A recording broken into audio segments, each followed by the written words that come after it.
Assalamualaikum warahmatullahi wabarakatuh. Perkenalkan, saya Hulil Janah NIM 2119011 sebagai pemateri pertama tentang Khulafaur Rasyidin. Yang pertama yaitu pengertian tentang Khulafaur Rasyidin. Khulafaur Rasyidin berasal dari dua kata, yaitu khulafa dan ar-rasyidin. Khulafa adalah bentuk jamak dari kata khalifah yang artinya pengganti. Sedangkan ar-rasyidin berarti para cendekiawan atau orang-orang bijak. Dengan demikian, Khulafaur Rasyidin berarti para pengganti cendekiawan yang bijak. Dalam sebutan sehari-hari, para pengganti ini dipanggil dengan sebutan khalifah. Misalnya, Khalifah Abu Bakar, Khalifah Umar, Khalifah Utsman, dan Khalifah Ali. Istilah khalifah ini kemudian hari dipakai juga oleh para kepala negara pada dinasti-dinasti Islam setelah masa Khulafaur Rasyidin. Ketika Abu Bakar terpilih sebagai orang pertama yang menggantikan posisi Nabi sebagai kepala negara, ia secara resmi mendapatkan gelar Khulafaur Rasyidin atau pengganti Rasul.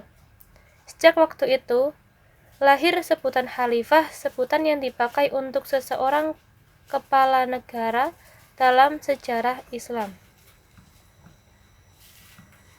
Dalam sejarah Islam, sebutan Khulafaur Rasyidin semula hanya dipakai untuk orang-orang di atas, akan tetapi dalam perkembangan yang kemudian para ahli sejarah menambahkan satu nama lagi sebagai dari Khulafaur Rasyidin.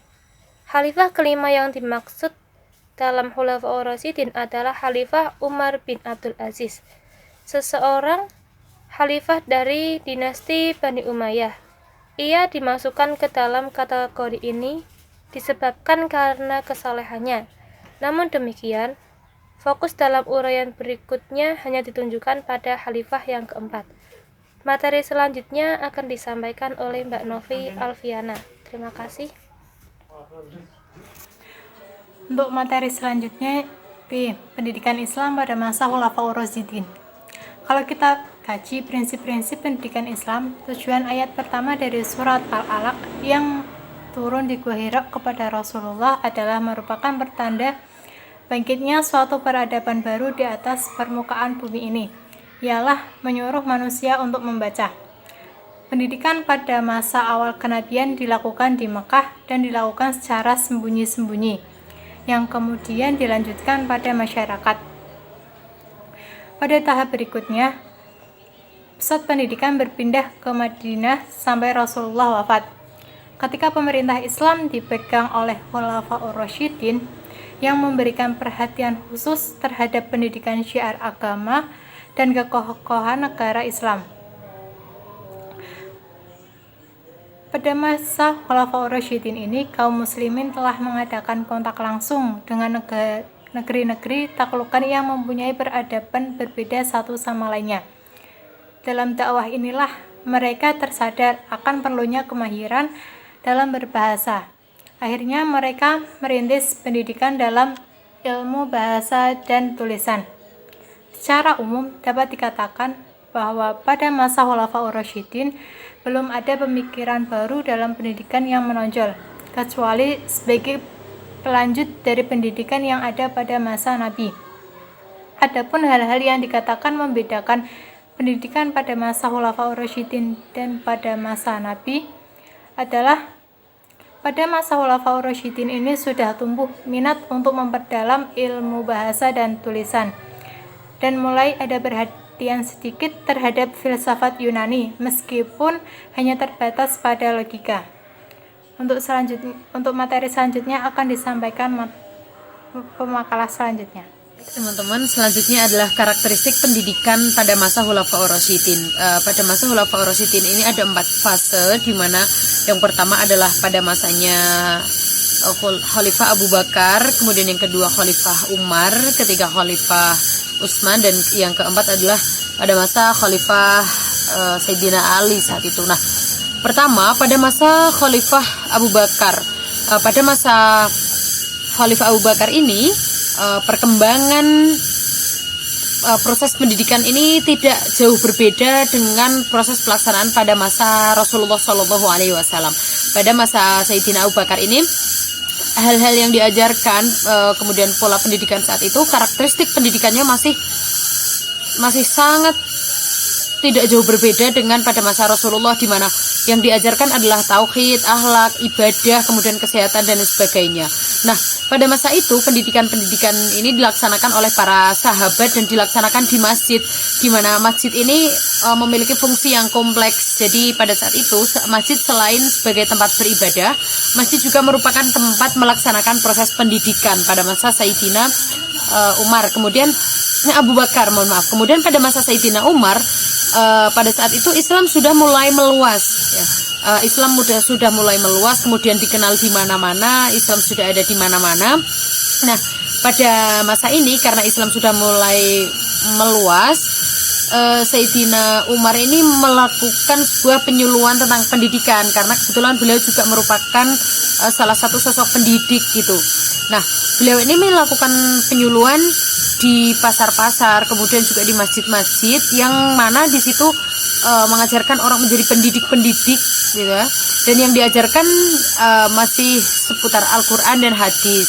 Kemudian pada saat itu proses pendidikannya itu guru duduk di halaman masjid, kemudian murid-muridnya itu melingkari gurunya. Jadi proses pendidikan ini berjalan di masjid-masjid, di pelataran-pelataran masjid, di mana guru duduk di halaman masjid, kemudian murid-muridnya ini melingkarinya. Nah, pada saat itu juga sudah mulai ada pembagian pendidikan yang jelas. Pada saat itu sudah mulai tertata rapi pada masa itu, dan sudah ada pendidikan khusus untuk anak-anak, atau yang hari ini menjadi latar belakang berdirinya TPQ. Pada saat itu Khalifah Umar ini membuat sebuah metode pembelajaran untuk anak-anak di situ, yang di situ khusus untuk anak-anak. Nah, pada saat itu ilmu pengetahuan proses pendidikan, karakteristik pendidikan pada saat itu sudah mulai berkembang karena pada saat masa Sayyidina Umar ini Islam mengalami perluasan wilayah, sehingga pendidikan juga perlu dilaksanakan secara merata, masif di seluruh wilayah kekuasaan Islam itu. Kemudian pada masa ketiganya itu di masa Sayyidina Utsman.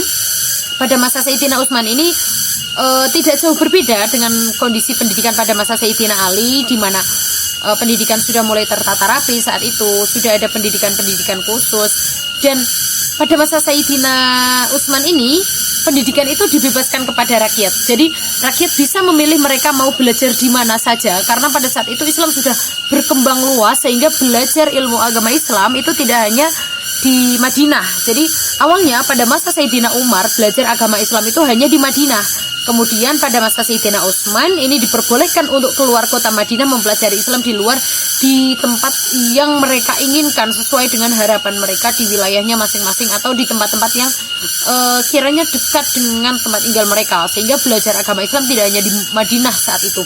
Nah, ini terjadi kemajuan karena selain agama Islam yang meluas, kemudian proses pendidikan yang dibebaskan untuk memilih di mana saja, sehingga ilmu pendidikan saat itu berkembang cukup pesat. Nah, pada masa Sayyidina Ali ini kita tahu semua bahwa pada masa Sayyidina Ali ini terdapat pergolakan politik, yang mana saat itu akhirnya fokus pemerintahan itu fokus mengurusi kedamaian. Bagaimana kita bisa menciptakan kedamaian saat itu, karena ada pergolakan politik yang kemudian memecah, sehingga rancu umat Islam ini tidak damai, sehingga jangankan di bidang pendidikan bisa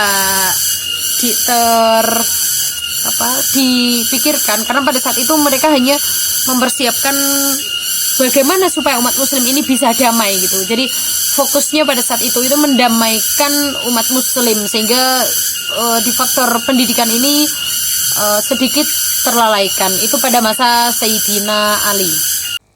Perkenalkan, saya Veda Amelia dengan NIM 2119116.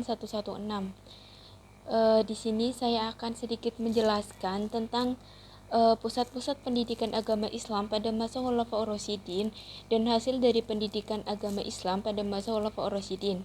Pusat-pusat pendidikan agama Islam pada masa Khulafaur Rasyidin itu dibagi menjadi 6.